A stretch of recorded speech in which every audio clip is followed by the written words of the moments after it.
Hi guys, hope you're well. Welcome once again to the Book of Ages. My name is Fidel. Just hopping on a quick word. This is just to encourage someone who is in the season of isolation. You have been a believer, you've been walking with Christ, or maybe you just became a believer, and then suddenly you feel like the Spirit of God is taking you away from people into a place of isolation. If you are someone who was having so many friends, suddenly you find there is a rift between you and your friends. There's a rift between you and your family. There's a rift between you and the people you love. Probably it's even you've had a job loss, or maybe even you might be going through a divorce and you're separating away from people. You're being separated away from people. You're being pulled away from the things that were familiar to you. You're being relocated from one place to another. You're being pulled from the things that were familiar to you. I just want to encourage you that God knows what He's doing in your life. God has a plan for you. God will restore everything. It's an isolation season. Everyone goes through it if you're a believer. Jacob went through it when he had to let his family go ahead of him so that he could remain behind and contend with God. Moses had to go through it when he had to forsake all the pleasures of Egypt, go into the wilderness and have a new life in the wilderness. Then that's where he found his calling. Everyone, if you look at the life of Abraham, he was called to come out of his people and go to a place that God will show him. It is always isolation. Elisha had to leave everything behind and follow Elijah. The disciples who were fishing left everything behind to follow Christ. Isolation, in following Christ, there has to be isolation, a period whereby you are isolated. Paul was isolated. After the road to Damascus, he was isolated from everyone else so that he could be used by God. So in isolation, what happens is one thing and one thing alone. You learn to hear the voice of God clearly. You learn to hear the voice of God clearly. Your relationship with God intensifies during isolation. You learn to know that this is God and this other thing is not God.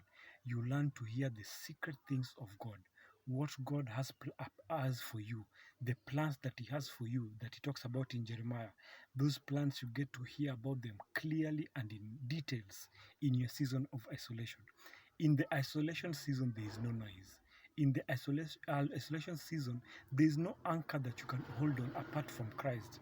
Everyone else seems to have forsaken you, and it's only God that you cling on to. And some people let the isolation season drown them away. Some people hold on to alcohol as their anchor. Some people hold on to sex as their anchor. Some people hold on to other vices as their anchor. But the secret to successfully navigating the isolation season is Christ, the Son of God, who is your anchor. When you hold on to Christ during that isolation season, He will anchor you.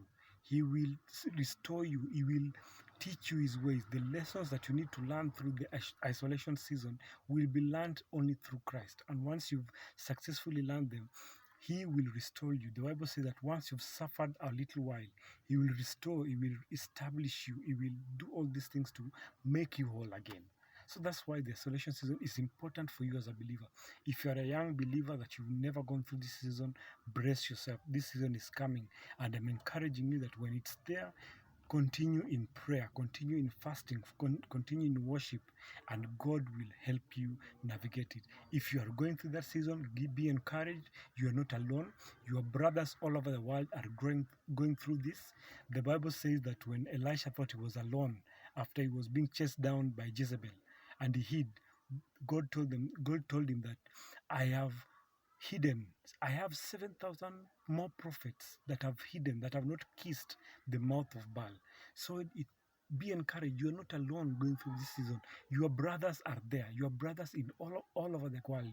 Your brothers in Africa. Your brothers in Asia.